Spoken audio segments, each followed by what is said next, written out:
Hello friends, this is Pooja and you're watching cookwithpooja.com. Today I'm going to prepare Malai Kofta. Cottage cheese and potato dumplings dipped in mild and rich gravy and tempered with nuts. So let's have a look what all do we need to prepare Malai Kofta. We need cottage cheese or paneer 200 grams grated, 2 potatoes boiled and mashed, 3 onions thinly chopped, 3 tomatoes finely chopped, 2 tablespoons of corn flour, 2 to 3 tablespoons of tomato puree, and this is cashew nut paste, 3 tablespoons of cashew nut paste, 2 tablespoons of butter, 2 to 3 tablespoons of fresh cream, 1 teaspoon of cumin seeds, half a teaspoon of cardamom powder, that is elaichi ka powder, 1 teaspoon of garam masala, 1 teaspoon of kasuri methi, that is fenugreek leaf, 2 teaspoons of coriander powder, 1 teaspoon of red chili powder, 1 teaspoon of salt. These are some nuts and raisins chopped, coriander, fresh coriander chopped, 2 bay leaves, garlic and ginger finely chopped, and oil about 2 tablespoons. That's it with the ingredients. Let's start preparing it. We will first prepare the koftas or dumplings. For that, take a mixing bowl, add your grated paneer or cottage cheese and mash it nicely. Use your hands. After mashing your cottage cheese properly, we will add the boiled and mashed potatoes. After mashing, I am adding the potatoes, the mashed potatoes, and mix well so that you get a dough-like consistency.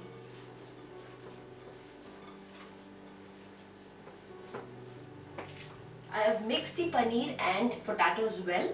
Now I am going to add some spices. Half a teaspoon of salt,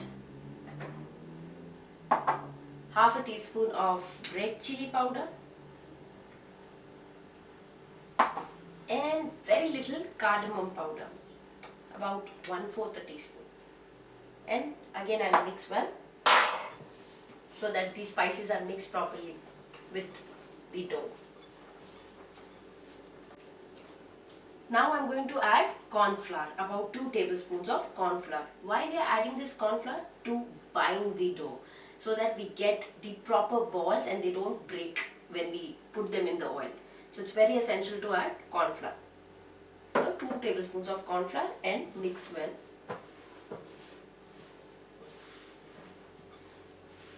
My dough is ready. I'm going to sprinkle very little oil, just a drop of it onto the dough. That's it. And again just apply it. And now we will make the balls or the dumplings. Take small portions of the dough and roll them into a small ball.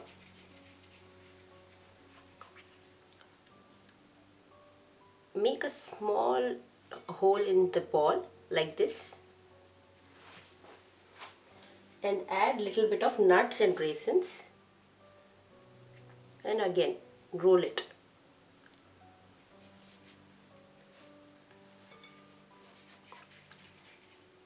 This way our nuts have gone inside the ball and they taste delicious while eating. See, this is how we are going to make rest of the koftas.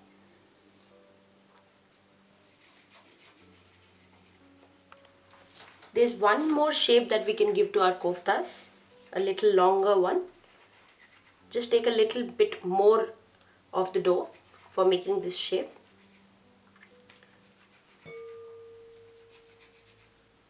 And give it a shape like this, a oval shape. And again make a hole. Fill some nuts. I mean, if you find it difficult, you can omit this step also, but this gives a nice taste while you eat when nuts come in between. And pack the nuts.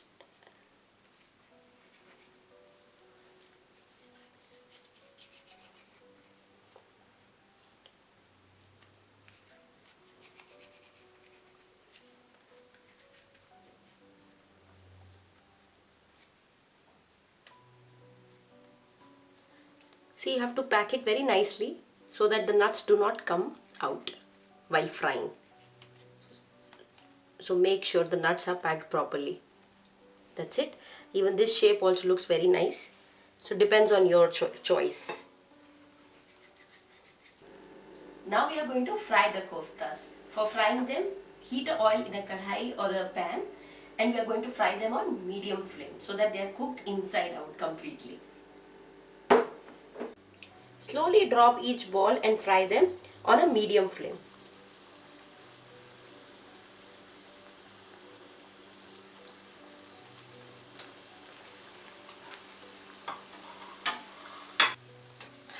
Rotate them slowly and try to cook them from all the sides evenly. Remove the koftas from oil and look what lovely golden color have come. This is the color we were looking for. I am going to put them on the paper towel and fry rest of the koftas. My koftas are ready. Perfect shape and color. They look awesome. Now we are going to make the gravy for them. Traditionally, the Malai Kofta gravy is the white gravy, but somehow me and my family don't like that much. So check out my version of Malai Kofta gravy. It's mild and rich in flavor. Heat a wok, add 1 tablespoon of oil and 1 tablespoon of butter.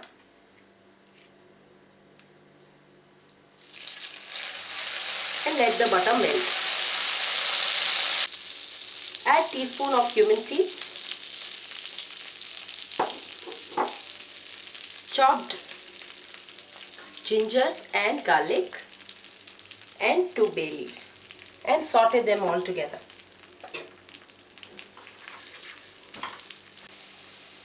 Once the garlic is brown, add onions and saute them.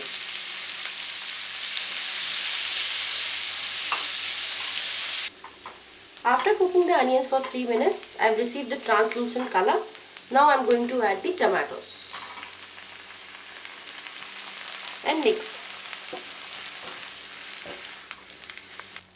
Once the tomatoes are soft, add the puree and mix well.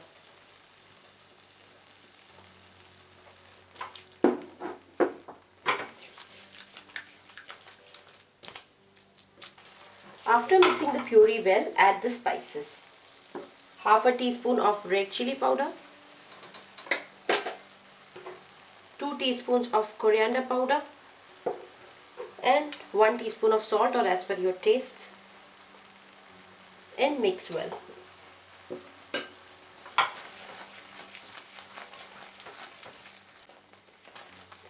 After mixing the spices, we are going to cover it with the lid and going to cook for 2 minutes on a simmer flame until the tomatoes are completely cooked. Let's just remove the lid and see. Yes, our tomatoes are completely cooked. I'm going to add about just 3 to 4 tablespoons of water and increase my flame and cook it for 1 more minute.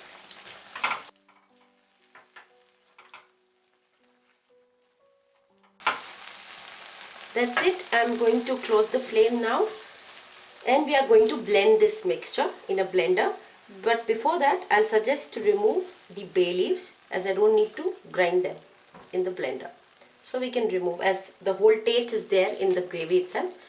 Now we're going to transfer the gravy into the blender and blend it.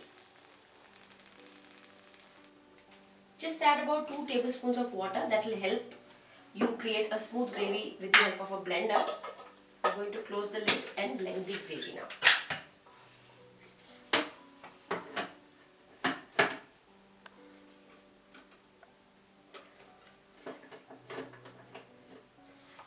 I have blended the gravy now and let's just check it.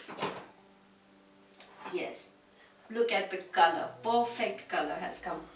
So now next what we have to do is, we have to heat a pan and add a teaspoon of butter and then add the gravy over it. After heating the butter, add the gravy.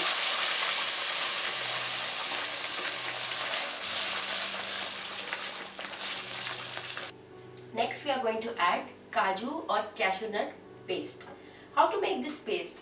Boil about 10 to 20 cashews in hot water for 5 minutes, and after that strain them and blend them with just half a cup of water, and you'll get this smooth cashew nut gravy at home. Just add about 2 to 3 tablespoons of cashew nut gravy. This will give a very rich texture and flavor to the gravy, and mix well. We are going to cook this for 1 more minute so that the cashew paste is also completely cooked with the gravy. Now you can add some water so that we have a little thinner gravy, about just 3 to 4 tablespoons, and cook that with the gravy. Add half a teaspoon of kasuri methi, half a teaspoon of garam masala,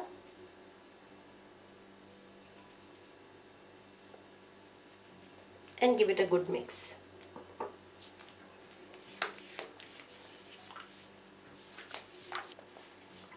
Lastly, we'll add 2 tablespoons of fresh cream.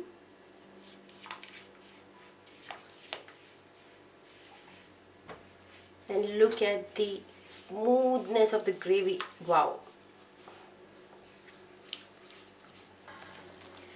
As the gravy has come to a boil, I'm going to slowly drop my koftas into the curry. And voila! Wow! How beautiful the gravy is looking. Lovely dumplings in a smooth and mild gravy. Wow! I'm just going to garnish it with little bit of cardamom powder so that the fragrance enhances a bit, and fresh coriander, and turn off the flame, and mild yet different malai koftas are at your service. Now I'm going to have this delicious malai kofta. Till then you start preparing it. But before you leave, don't forget to like us on facebook.com and subscribe us at Cook with Pooja YouTube channel. Bye bye.